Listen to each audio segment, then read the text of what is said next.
Hey you guys! So welcome to the Northern Oregon coast. We're starting off in the town of Astoria, home of the Goonies.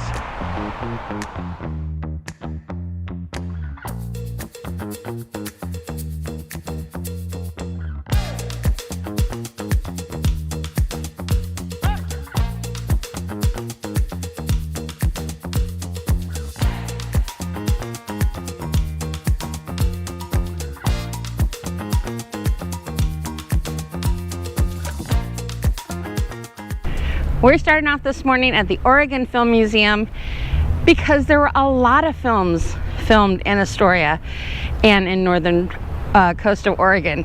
And we want to find out all the locations. Not to mention, it is a location. Right across the street is the Flavel House Museum. I've been there before, so I'm going to pop some pictures of the inside for you. So you're gonna look, that was also one of the movie locations. The beautiful details and gardens make it totally worth adding to your visit to Astoria. But your first Goonies stop has to be right here at the Oregon Film Museum, which starts off with the Fratelli's truck. So, part of the experience here at the Oregon Film Museum is our hot set room we have in the back. We've got 3 mini movie sets back there, and with your set pass there, you can film up to 5 one-minute scenes from your favorite movies made in Oregon. What you'll do with that pass, if you do want to film anything, you'll find these machines back by the movie cameras. Just insert your pass, it'll beep at you, take it out. There's going to be instructions below on a touchscreen of just what to do and how to film. And when you're done filming, make sure to visit our screening room, which is right directly behind you across the hall. You'll be able to view the scenes you filmed and email them to yourself. Oh, cool. Okay, so we have plenty of places to choose from. If you're like us and you love movie quotes, oh my gosh.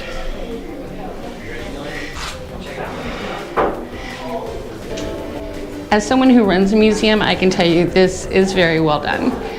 They have truly made this interactive and fun for the visitors who come to see it.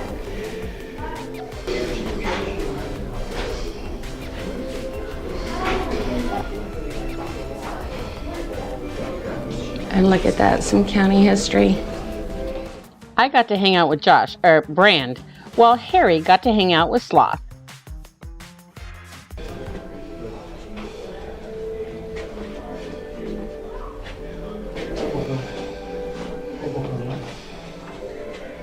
There really are just so many fun details every step of the tour, and it's not all about the actors.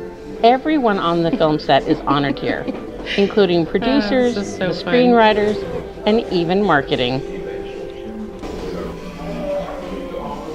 Oh my gosh, so much stuff.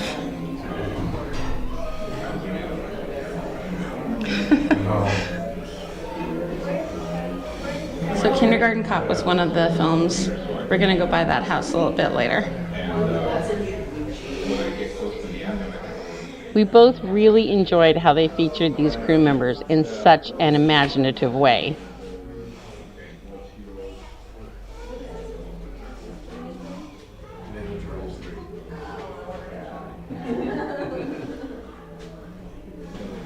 Did you see Spielberg?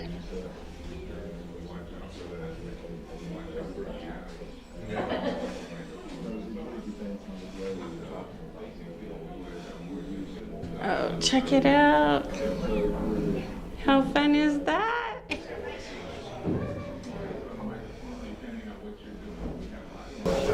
And they've got one open.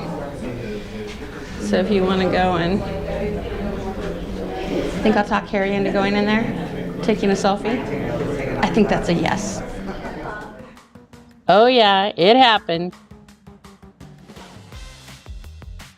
We both had to laugh that they had a whole exhibit about the Corey connection, definitely targeted at our generation. The second jail hallway was just the left-hand side of the cells, but it had its own fun details, so don't miss it. Script pages are all over the walls, giving you an insider's look into the filming process.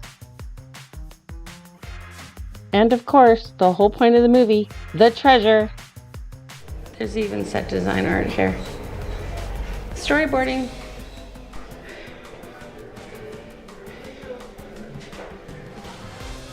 So many movies were filmed here in Oregon, from big blockbusters like Animal House and Free Willy to dozens of lesser-known films. And there's more.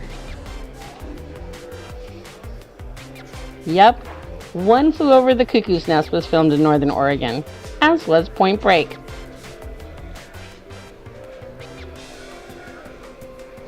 But if you are a film location fan, they had one more helpful tip for you.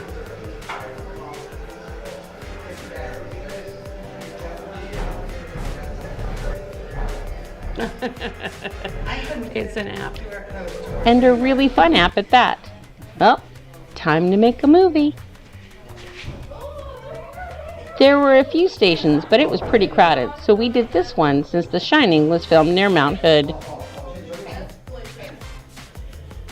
Going to 5. Okay, ready? 5. Doing The Shining. I know who will play the part. Okay. All right. Just start filming. All right, you ready? All right, action.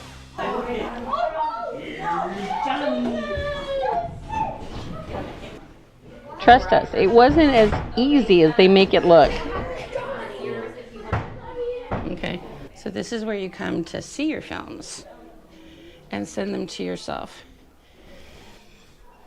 Wah, wah, wah. Out of order. I wanted to play it.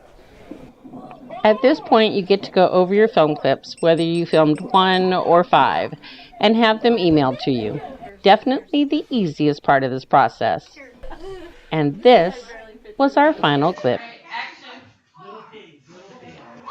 Here's Johnny. And yes, we just had to buy the t-shirt. So we're going to go to the Short Circuit House, the Kindergarten Cop House, and of course the Goonies house. But let me show you this neighborhood. These hills are crazy. Wandering the streets of Astoria is fun, but the hills are incredible. And watch those corners. There may be adorable wildlife around one of them. We speak from experience. For us, it was time for breakfast at the Pig and the Pancake. They have one of the most extensive breakfast menus we have ever seen, and the food was delicious. Even if there was so much topping on my waffle, I needed an extra plate for it. It is an Oregon chain that we totally recommend.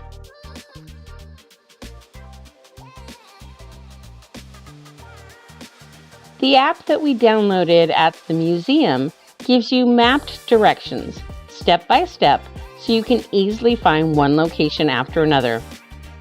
We didn't have close to enough time to see all of the filming locations. There are a lot right here in town, so we had to pick and choose. And first up, the Goonies house.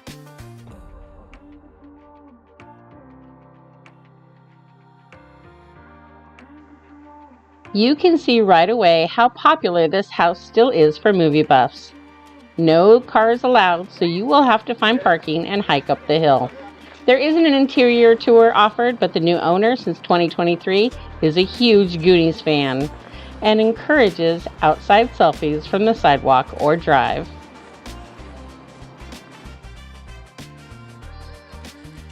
But there's more here to see and do than just film locations. The trolley runs all along the waterfront and is a wonderful way to enjoy those views for very little money. Our next stop took us to the top of the hills again with amazing views of the bridge and the Short Circuit House. The film was released in 1986 and is still a popular stop, as is the Kindergarten Cop House not far away. Even more popular is the school, which was used quite a bit in that movie.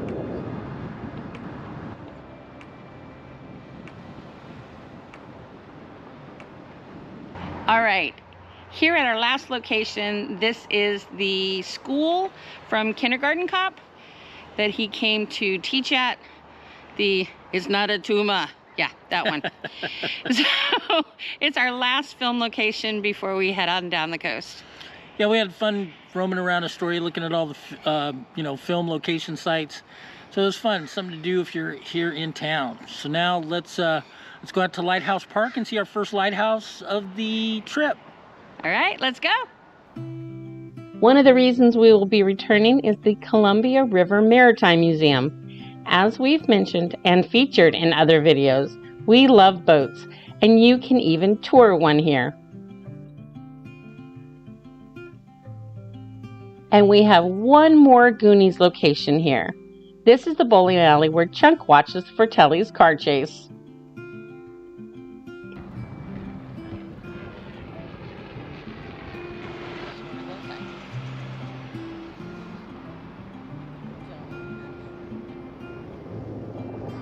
So this is the first lighthouse of the Oregon coast for us.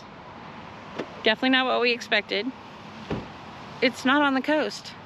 It's kind of in the middle of town.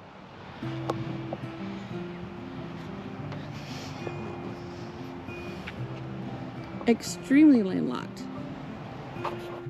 It's not actually a working lighthouse, nor has it ever been. It's called the Lighthouse Park Interpretive Center, and it's a history museum, with the entire building and grounds dedicated to those who worked in the Astoria, Warrenton area's fishing industry. It was closed when we were there, but inside there are documentation of shipwrecks and a variety of objects from the region, but we were able to explore the memorial outside and find out much more about the artifacts that are so totally worth the stop. If you are a Goonies fan, you can't bypass Cannon Beach and miss seeing Haystack Rock. This part of the coast was featured in the film, and the area is very popular in the summer months.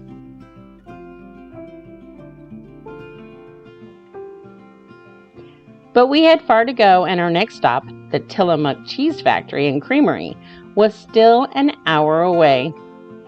So we just admired the mossy forests and coastline views as we zipped on by.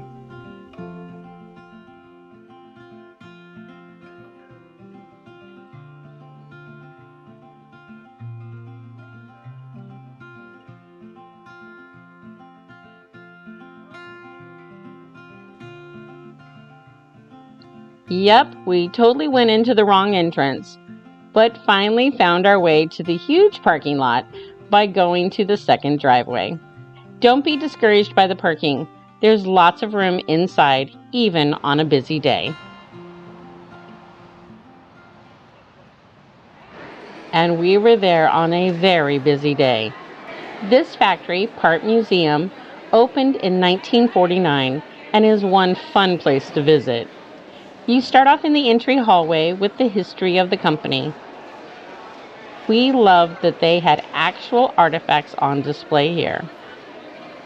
We have Canadian Peter McIntosh to thank for Tillamook cheese. He brought his expertise to the area and on February 13, 1909, created the business. In 1947, Tillamook added ice cream to their menu. And speaking of menus, you can eat here too. Hey folks, here we are at the Tillamook Creamery and Cheese Factory. We're going to get lunch first and then take a self-guided tour. Okay, so there are guided tours that you can take, but you have to book them in advance. And we didn't know how long we were going to be messing around in Astoria to actually do that. So there are none left for today, but usually there's lots and lots of them that you can take. They range between $15 and $45. Just make sure you book in advance if you happen to know what your schedule is going to be. All right, lunch first. And the food was delicious. From the fried cheese curds to Harry's burger to my mac and cheese. We'll grab some ice cream a little bit later on when we visit the store, because you have to visit the store. Yes, that's right. My background is cheese curds. In the elevator on our way up, and that's the background. So the entryway is all about how they make cheese. Let's go find out some more. Dairy cows are a bit pampered here, as they should be, and you can tell they are the stars of the show. The factory display windows are in this very long hallway with the film right in the middle, so you can see the cheese being made and find out all about this process. So this is where the milk arrives. It's cultured milk. They make their own starter culture, ripens to milk to produce lactic acid. They add the enzymes, salt,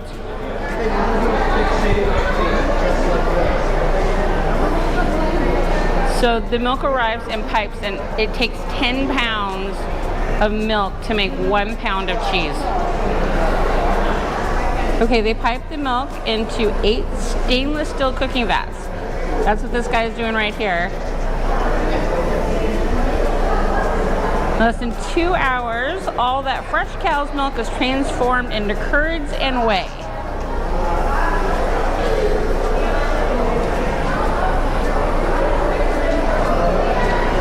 So that's what he's doing right now.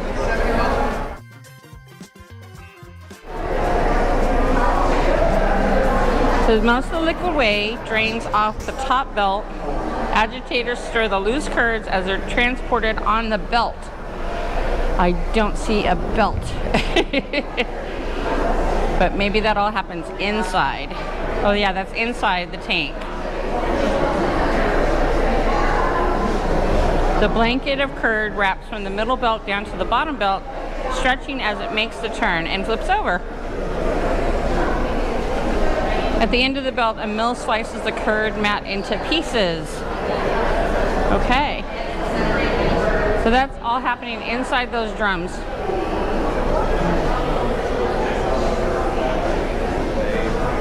See, this shows what happens on the inside with the belts coming all the way down.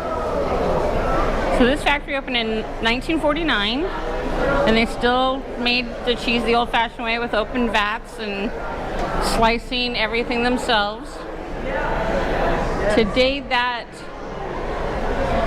machine in the very back is called the Cheddar Master machine, and it separates the curds from whey and automates the cheddaring process.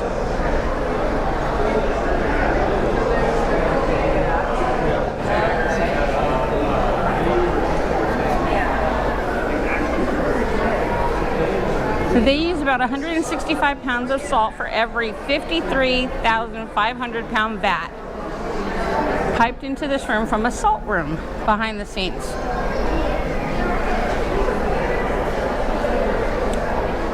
It draws out more whey. Less whey means less moisture, which helps the cheddar age better.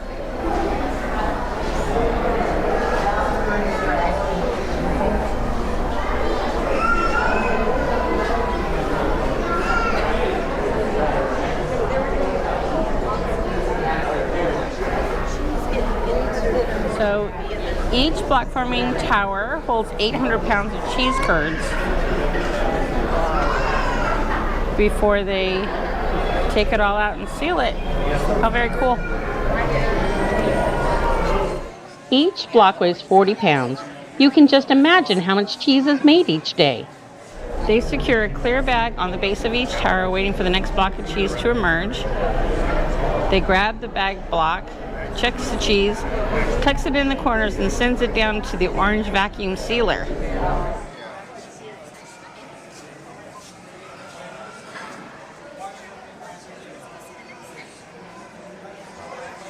One of the fun facts is that the whey extracted from the curds is then dried and powdered to be used in products like baby formula, protein drinks, and even lotions and cosmetics.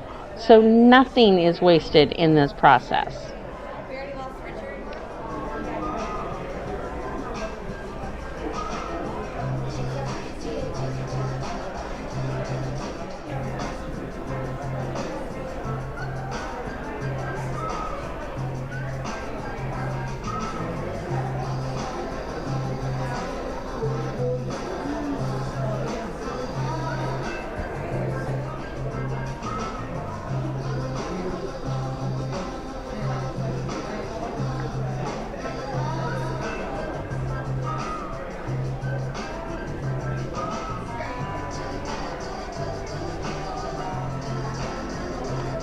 So this is the last part of the process where it's boxed up and sent to the cold storage warehouse, where it ages until the taste testers say it's good.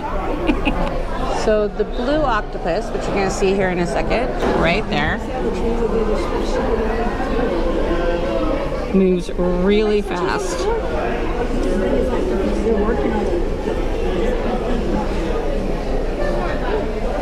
It's the vacuum sealer. And just one more step in the process.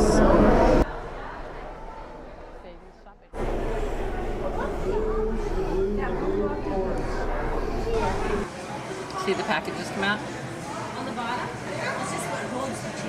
So the color of the package determines what the type of cheese is and how long it's been aged. The longer it ages, the sharper the cheese is. There it goes.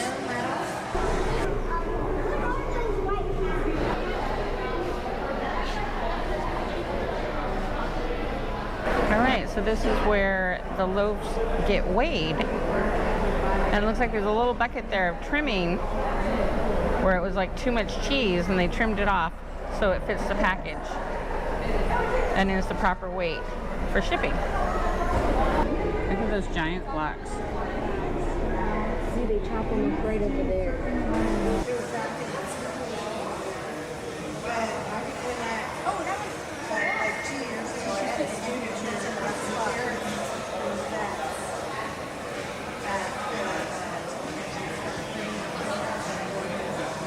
In some cases, they seem to add cheese, like little slivers of cheese, and then melt them back together on a special block to make sure that everything is the right weight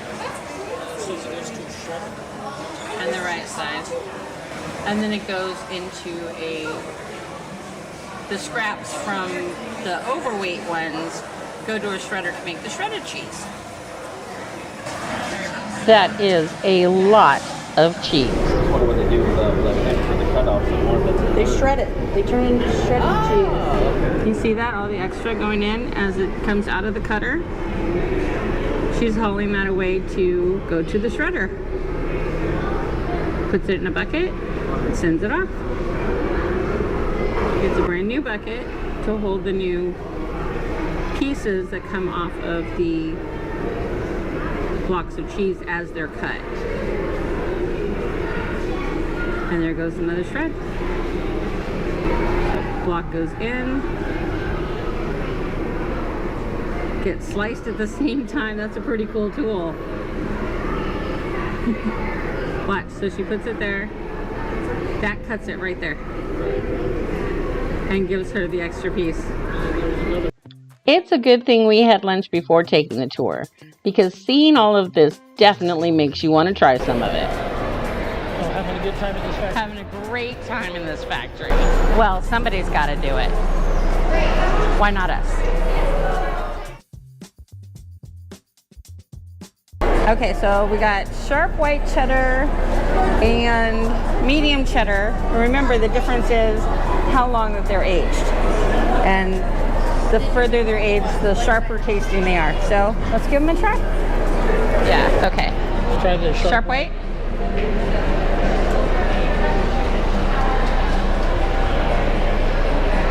I like that cheese. Oh, there's the sharp.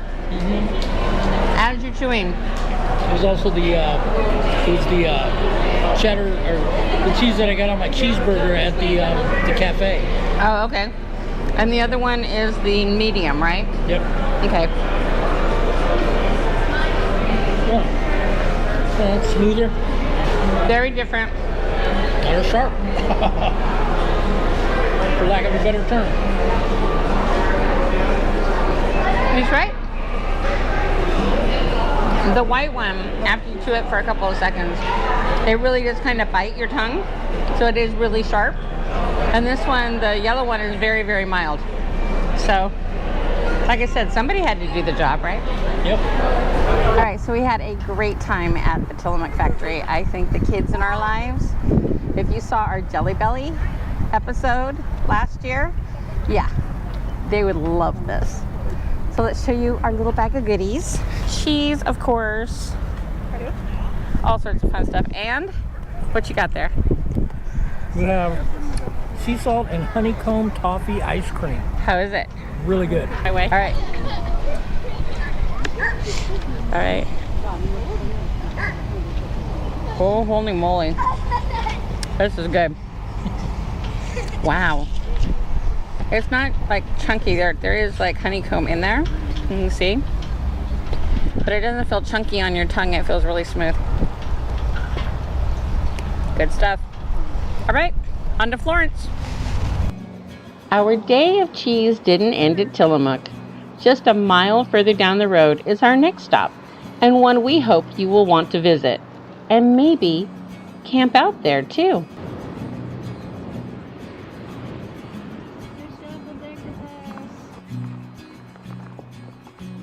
All right, so if we couldn't get enough cheese, just down the road is the Blue Heron French Cheese Company. And we're gonna stop here and check out some cheese as well. Come on. So if you've been watching this series, you know we were supposed to take an RV and we were staying in a lot of Harvest Toast locations. You stay for free. They ask you to participate, buy cheese in this case. And so we decided we're gonna stop at every one we were supposed to stop at anyway. So let's go buy some yummy cheese. While Blue Heron doesn't have a factory tour, it does have an even wider variety of cheeses for you to enjoy. We were making up a picnic for our dinner, so it was fun to pick up a bit of this, a bit of that, as well as add some to our cooler to take home as gifts for friends and family. But if you are camping or have time for a picnic, they have a beautiful garden with picnic tables where you can eat and floral views to enjoy.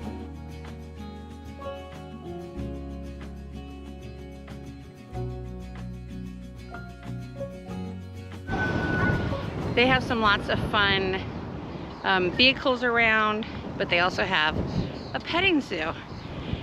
And that was that feed you could get inside the store.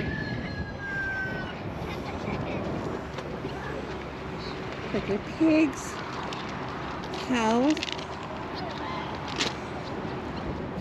I'm not good with animals. Is that a llama? Is that an alpaca? Someone tell me down in the comments. And of course, the goats love feeding time. Tell us if you know the answer. The goats and the burros were adorable and truly enjoyed it feeding time. It was fun for us to watch, and we do hope to be able to stay here in the future.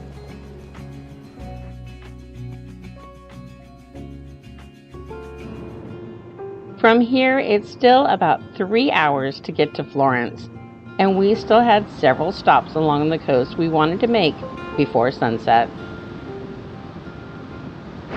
The view you see behind me is Cape Meares, or at least we're on the scenic drive for Cape Meares.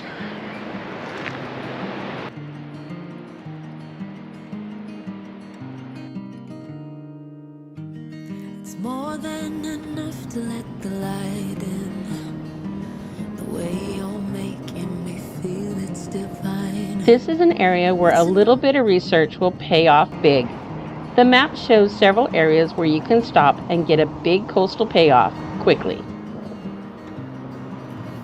'Cause you're everything that I crave in this life. 'Cause we're everything we can find in another life. Take my hand and my promises.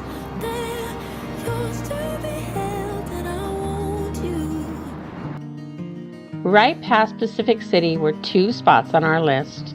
The views were simply breathtaking at both. The second of these was the Devil's Punch Bowl. When it's low tide, you can actually walk down inside of it. That's Devil's Punch Bowl. Gotcha. But even if you're there at high tide, the views from this park are spectacular. Take the walk around the edge of the park and you get many more views to enjoy. We have a feeling this is often missed since we were the only people who bothered to walk the path the other direction.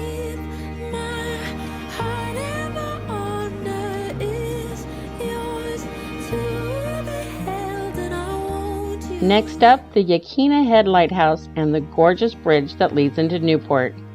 We parked, enjoyed the views, only realizing that the lighthouse is actually behind us on the hill, not on the actual coastal edge.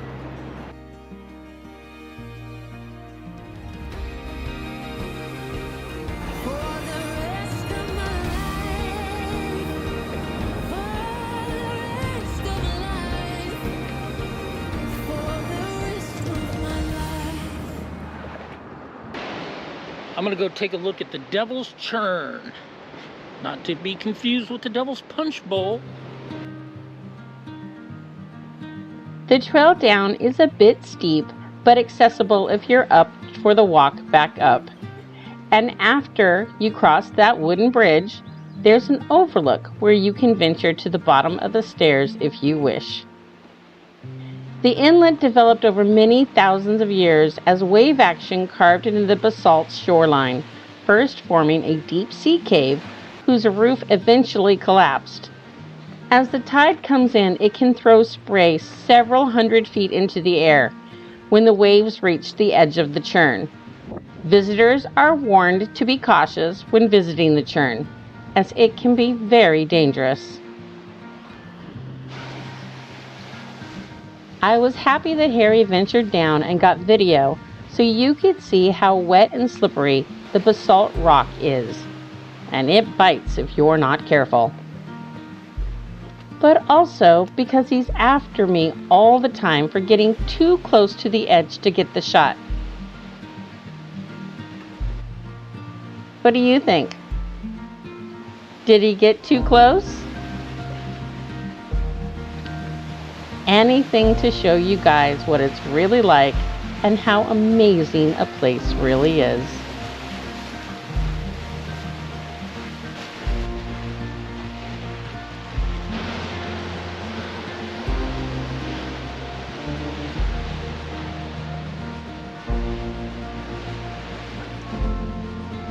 Definitely not Lazy Wander approved, but I wanted to see it. As we made our way down the rest of the coastline and into Florence, we realized that we were not going to beat the sunset before we arrived and would miss our last stop of the evening, the Heceta Head Lighthouse.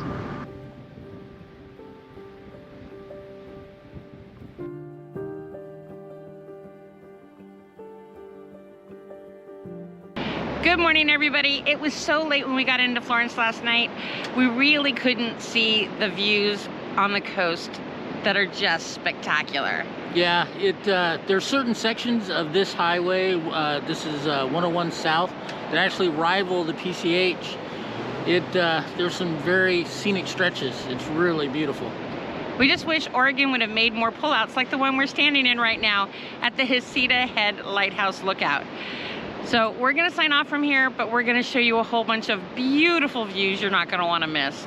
So speaking about not wanting to miss, next time we're going on a wildlife safari. So you may want to go ahead and hit that like button and the subscribe button. Do all the things that make YouTube happy, because that makes us happy too. Take care, everyone. Safe travels, and we'll see you next time. This is one of the reasons I love lighthouses. They are just so dramatic on a ragged coastline. Just so beautiful. The foggy weather made the view very misty, but I think it just added a bit more drama to the sight. We enjoyed the scenery along with the camper who enjoyed his breakfast with this as his view. I think he had the right idea.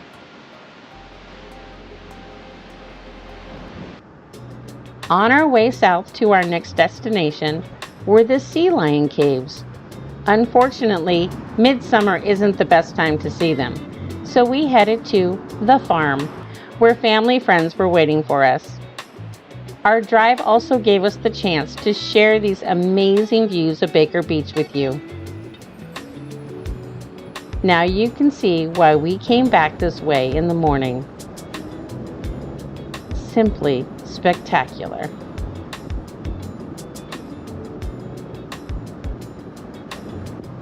The lighthouse overlook is only 20 minutes from Florence, So that means Baker Beach is even closer and totally worth the trip to go see it. But we couldn't leave you today without a little of the weird and wonderful we saw along the way.